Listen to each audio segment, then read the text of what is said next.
Okay, story so far. Is the microphone working? Turn aside here. I'm just checking the sound levels. Well, this has got a, yep, it's got a blue light on it, so that's working. And yep, put him in there. And so sound level's quite good. Right, today is Tuesday, yes, beginning of March, 3rd I think it is, anyway. Right, so I dragged the tractor out yesterday, garden tractor. We got all the garden, this is a wee bit of it, cleared all the rubbish away, where I've been cutting trees down and bamboo, and grass is quite long as you can see. And I got it out yesterday and I cut just the bit in front of the house and went round into the filter bed garden, which is round the other side of the house. It's quite a big garden. It's about 80 yards by 40 yards meters. So, all right, all the damp had gone off the grass. So, all right, we've got the mower out. This is an old, I think it's a Westwood actually. I bought it from these folks, Giro at Bourgois, second hand, 15 years ago. Single cylinder Briggs & Stratton, 12 horsepower, very simple. It's had an oil change. I don't do much to it. 3 years ago, I had the bed off completely. I took the whole bed to pieces. Cleaned the bearings, blew them out, greased them, put it all back together again, and it's run for 2 or 3 years since then. I've not touched it. I've not been fit to. So it was before I had the cancer, so I had this bed off. So dragged it out, blew the tyres up, off we went. It starts first time every time. It has got, I've done a story on this, it's got this Odyssey battery, right? That battery's been sat in there all winter, never touched it. First turn of the key, off it goes. Those batteries are incredible. I did a story on them, last year before. I've got one of these on my motorbike, and it was on the BMW K100 that I brought from England, and I bought, I've been here now 20 years, so I bought it probably 30 years ago. Anyway, we've been here nearly 20 years, and that battery was on the K100 3 or 4 years before I came here. No joking, right? It's on the other bike now. It's that Odyssey battery is on this bike because the K100 is off the road. I can't get it to go properly. So this is my 650, and that Odyssey battery is on there. I dare bet it'll turn over. It's been sat there all winter.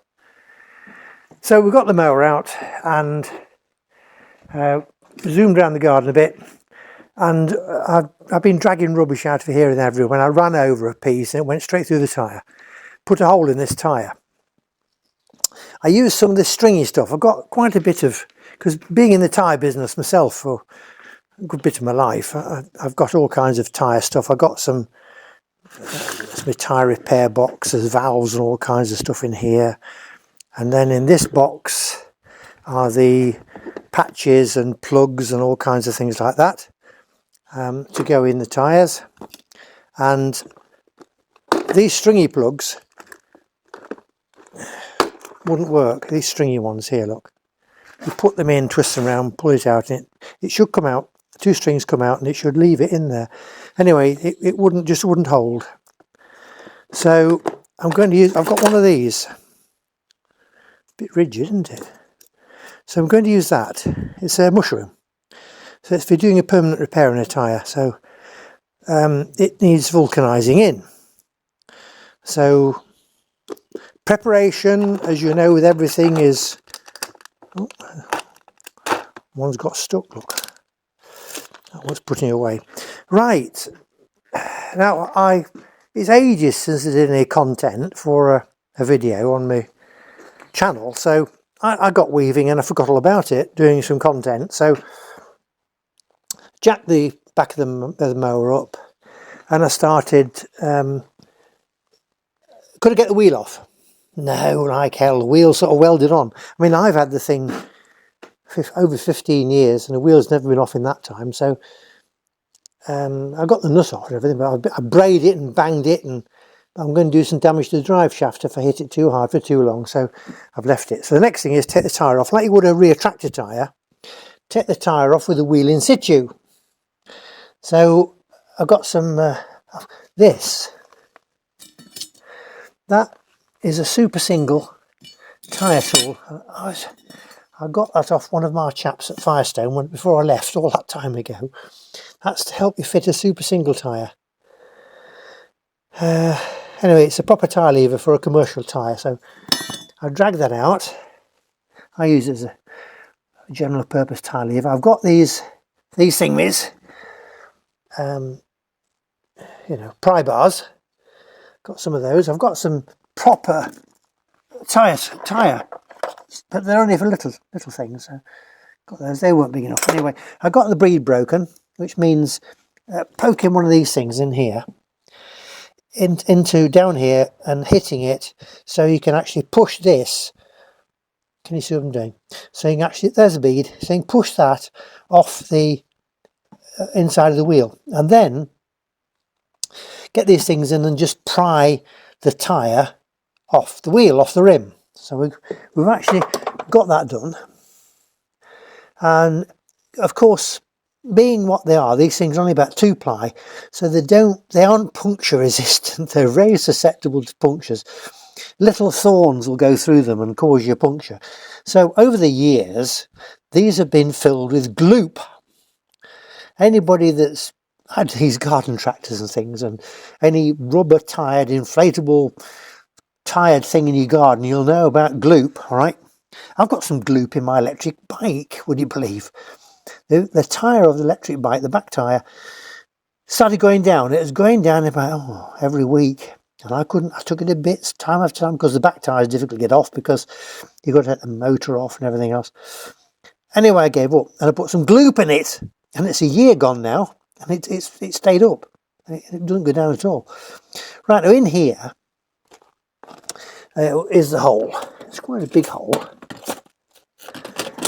So let me show you where it is. Right, there's my torch.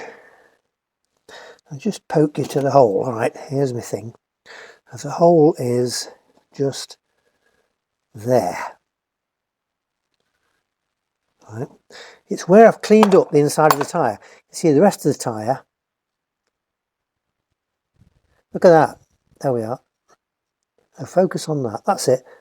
The rest of the tyre is GLOOP. That's GLOOP in there. What it does, you pour it through the valve hole, quite a lot in a tyre like this, and you rotate the tyre. And when you get a little puncture, the GLOOP fills the hole, and it doesn't leak. Isn't it good? But when you've got a problem like this, and you've got to repair that, where is it? There we are. You can see it, can't you? You can actually see the hole in the centre of the picture now, look. I've pushed what remains of the fabric of the tyre. I've pushed it into the hole so it's clean. Now that, before I can vulcanise it with some, rubber vulcanising liquid, has to be roughened up.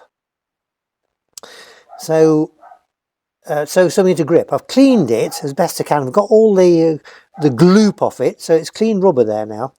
So I've been looking for my Dremel tool. I can't find the real Dremel, but I've got a mini Dremel here. So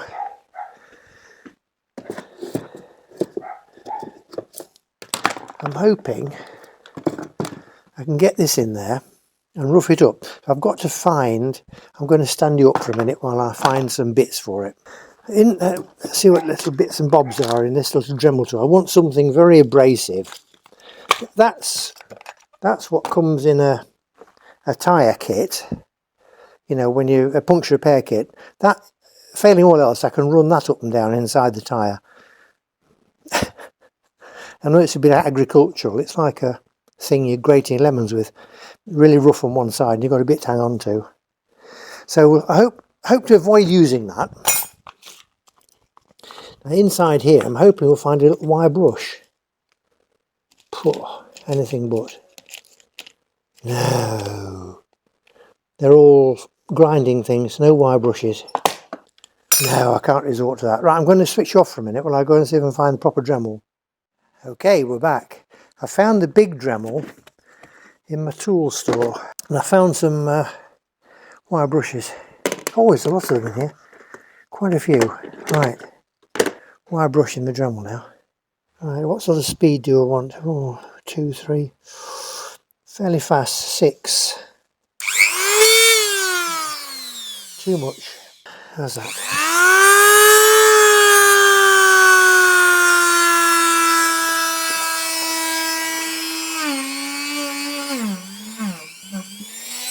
A bit faster.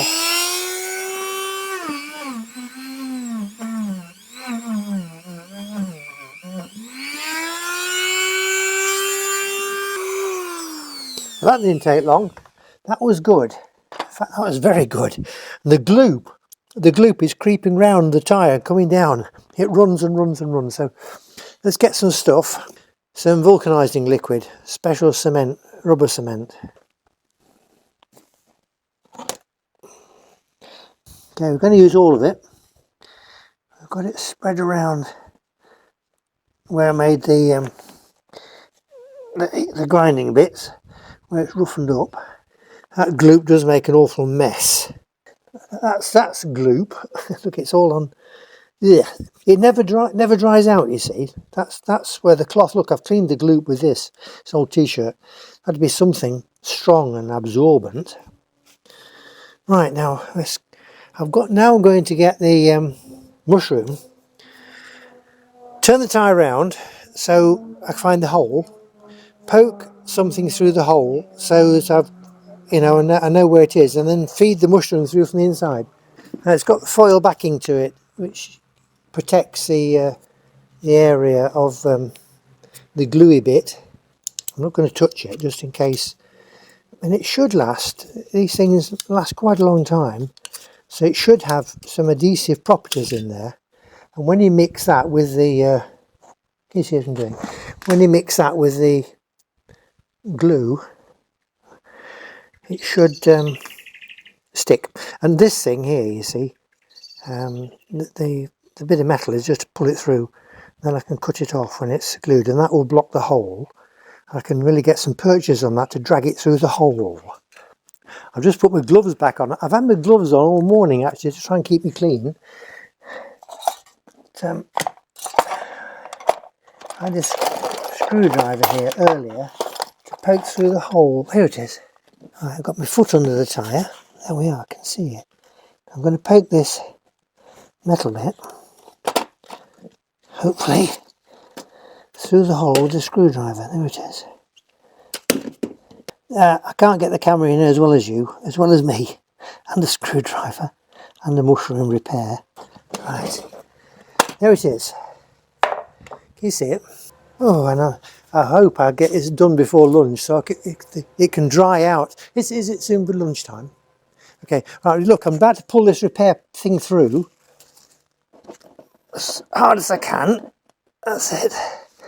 Into the hole, and then it'll vulcanise itself while we're having lunch. I'm going to turn you around so you can see inside. You can see the mushroom thing. There it is. We've got the vulcanising liquid more or less all the way around it, more or less. Let's hope it's enough. It's round the hole anyway, that's the main thing. Now I'm going to rub that with a back end of a screwdriver and push it in hard, just to push that mushroom up against the tyre itself, and then we'll leave it to cure while I have my lunch. I'm going to give it another yank, because that should have brought some of that blue sealant. You can see some there. If I get you closer, you can see some of the sealant. I'll bring this up a bit. Where's the mushroom? There it is. Now, just round this side, around the back end, you can see some of that blue. That's it, right. Just on this side, you can see some of that blue stuff coming through. Can you see it? That'll help seal the hole. Fingers crossed. Right. I'm going to put all the tools away now that we've been using, apart from the bits we need to put the tyre back on the wheel, which is, so because the back bead, there's the back the inside of the wheel, so the back bead has never been right off, so all I've got to do, I could only do this because it's a wide tyre, obviously. You can't do this on a narrow cycle tyre, anything daft like that. The tyre has to come off. But because this is what it is, then it's what extra is wide. I can get inside it, as you do with a tractor tyre on the back of a tractor. You can repair it like that. God, it's a lot bigger, you know, to get inside the damn thing. But that's, so I was able to repair it from the inside like that. And that's what you call a permanent repair. It should be permanent repair. But you see all these little pieces where I touch the area here between the tread here, these little bits. There's only 2 ply. I mean, this tread, I don't know how old this tyre is, it's yonks old.